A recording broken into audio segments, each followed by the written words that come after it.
So guys, this morning I am weeding this garden. It's finished this side.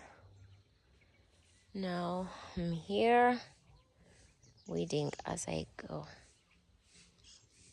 This is the garden, the first garden I planted Bucaria mulatto, and already we can see germination. This is how they look like. It looks like,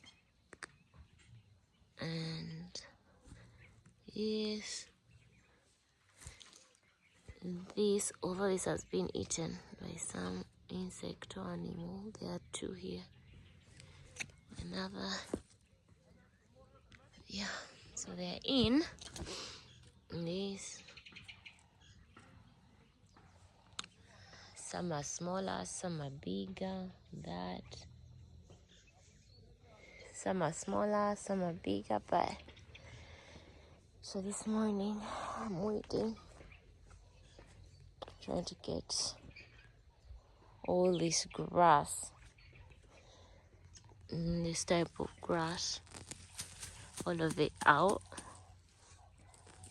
because you don't want it to compete with the seedlings. They're still delicate.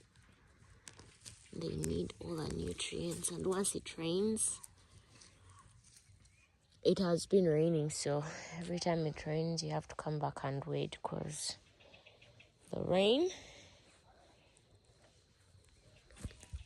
enables these weeds to also sprout.